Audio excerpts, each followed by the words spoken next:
There's a kind of grief that starts long before the funeral. The kind that moves into your chest while the person is still alive.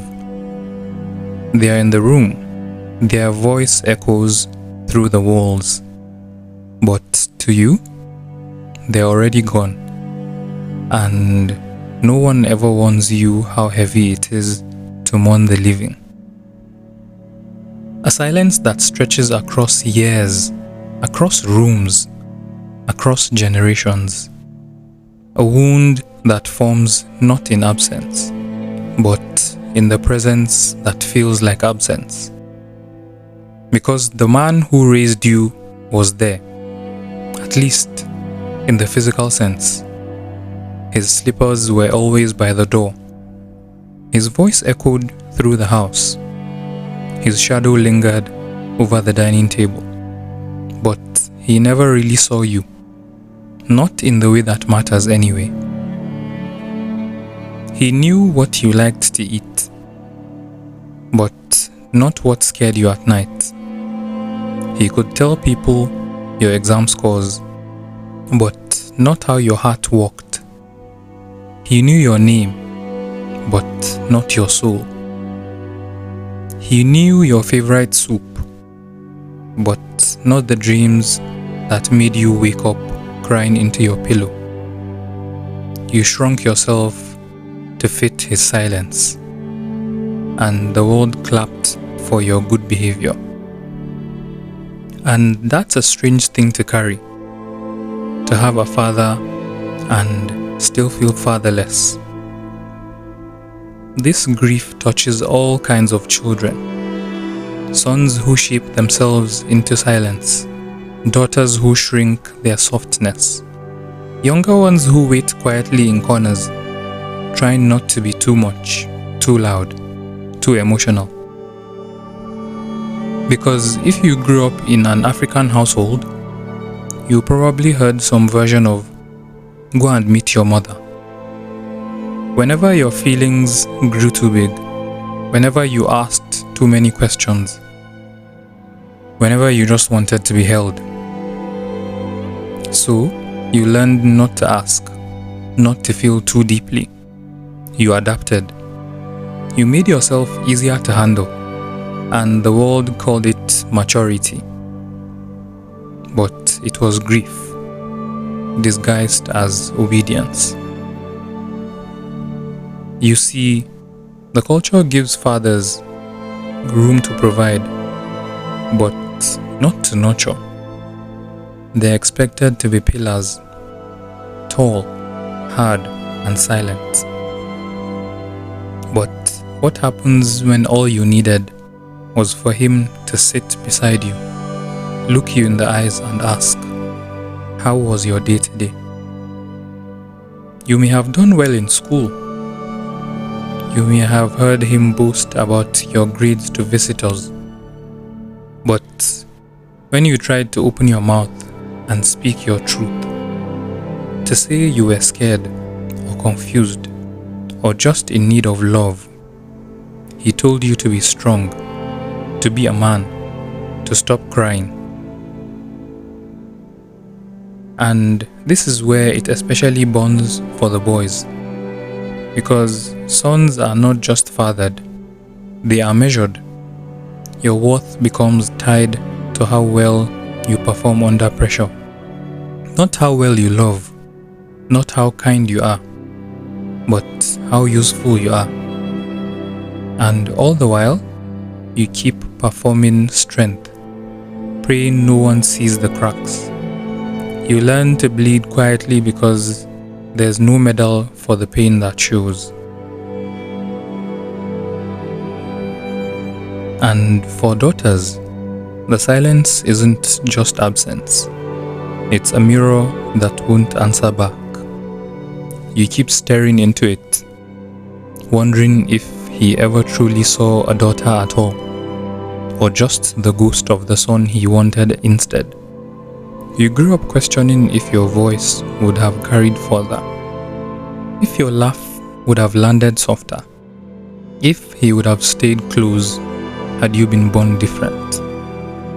And all the while, you learned to earn a love that should have been yours by birth, bending yourself into shapes that never felt like home. He may have loved you in his own rigid way, but still never asked about your dreams. Still never showed you what healthy love looks like. Still never made you feel emotionally safe. He may have fed you, clothed you, even warned you about boys, but he never showed you what it meant to be held without being judged. He never showed you that your softness could be sacred. He wasn't there the night you stained the sheets and didn't know if it meant you were broken. He never told you your body changing didn't make you less worthy of love. And now, here you are, grown, functioning, capable, but carrying the weight of all the things you never got to say. Then, one day, someone cuts through the years with 3 words: he is dead.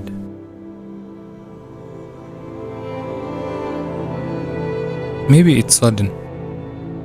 A phone call in the middle of a workday. Maybe it's after years of illness. A slow fading you watched from a hospital chair. Or maybe he just slipped away quietly, like he lived, distant, with things still unsaid. You don't cry at first, you just freeze, because the version of him that lives in your mind had already died a long time ago. And no one lets you cry for what never happened. They only allow tears when someone dies, not when they are emotionally dead all along. And people begin to say all the usual things. He was a great man. He trained all of you well. He did his best. And maybe he did, but best doesn't always mean enough. You sit through the burial. You nod politely. You search for words that make a stranger sound like a father. You hold on to borrowed sentences, hoping they will make the ache quieter.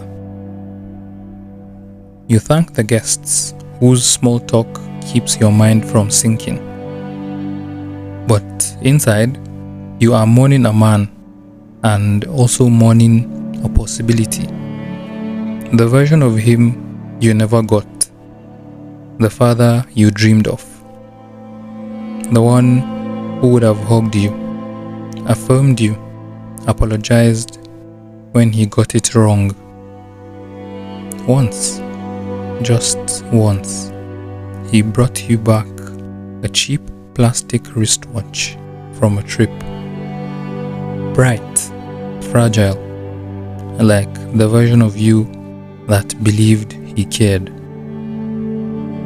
You used to wear his wristwatch when no one was looking. It dangled on your tiny wrist, but you wore it like armor, pretending you belonged to someone. And that's the second grief. Not just that he is gone, but that your chance at repair died with him. You lose him twice. Once to who he was, and again to who he will never be. No more nights where his tenderness felt real, until the next morning's silence erased it. No more warmth that slipped through your fingers before you could believe in it. No more hope that one day he would stop vanishing. That hope dies too. And no one gives you space to grieve it. Because here, we don't speak of emotional hunger. We hide it in strength. We bury it in prayer. We call it maturity. And then pass it down. You become an adult with a gap in your chest, a space no one else can quite fill. You keep busy. You achieve. You post pictures on Father's Day because that's what people do. But deep down, you're still that child, waiting for softness that never came. It shows up in your relationships, in how every touch feels like something you have to brace for, in how you over-explain yourself, in how you over-apologize, in how you can give everything to someone but feel unworthy when they give something back. Even kindness feels like a trick, something that could vanish the moment you need it the most. You hold people at arm's length, terrified of needing them the way you needed him. Because your first experience of love was conditional, based on performance, obedience, silence. You start to believe that all love works that way. And some of you are parents now, trying to do better, trying to be the kind of father or mother you needed. But it's not easy. There are moments you lose your temper, moments you repeat what was done to you, not because you wanted to, but because it's the only script you were handed. You love your children, but you don't always know how to show it. You want to say, "I'm proud of you," but the words feel foreign in your mouth. You want to hold them when they cry, but part of you whispers, "Isn't this weakness?" Not because you want to hurt them, but because your own childhood is still speaking through your mouth. And that's how the silence continues. Not because we are evil, but because we were never taught a different way. But here's the truth you can no longer outrun. You needed more. You still do. And that doesn't make you ungrateful. It makes you honest. You can love your father and still name the wounds. You can respect him and still grieve what he couldn't give. You can honor his memory while still refusing to pass down his emotional absence. Because healing isn't betrayal, and grief isn't rebellion. It's just love in its rawest, most unspoken form. But if you're carrying this weight, know this: you are not alone. You are not dramatic. You are not weak for missing something you never had. And it's not too late to become what you once needed. Even if he never came back, even if he died without saying sorry, even if the silence never broke. Because if you don't, the silence will raise your children the same way it raised you, teaching them to live like guests in their own hearts. You can choose to break it now, for yourself, for your own children, for the inner child in you, still waiting by the door, hoping someone, someday, will see them. Maybe that someone is you. Maybe it's time.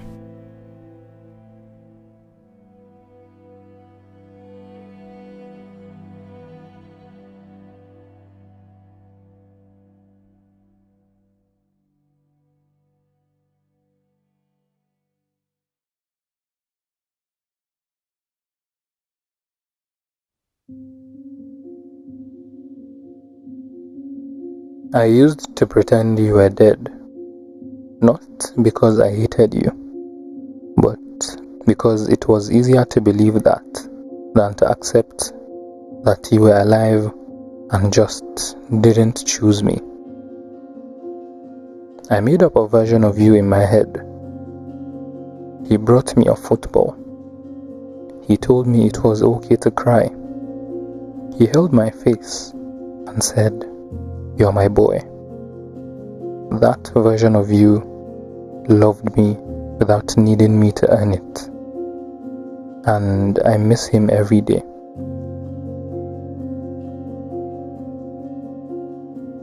I held on to the smallest pieces of you, pretending they were enough. I'd trace your handwriting in old birthday cards, trying to believe you meant the words. I kept one voice note of you laughing. Not the sharp one, the real one. The one I imagined you'd use if I ever told you about my heartbreak, or my dreams, or my need to be seen.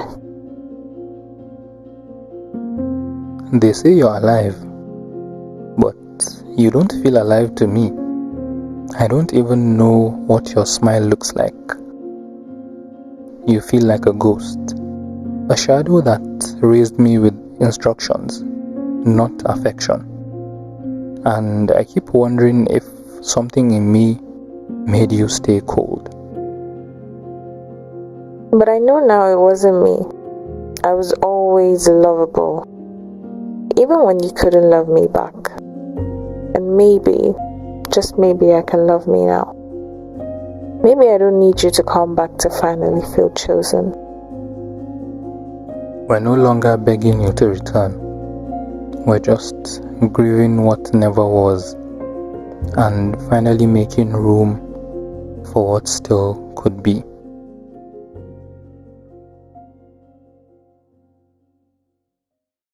For the version of you that still startles like a haunted thing at the sound of a knock. The one who buried your voice so deep you're not sure it would recognize you anymore. Maybe you're not even hoping for rescue. Maybe you just want to meet your own eyes and not look away first, terrified that they still look like his.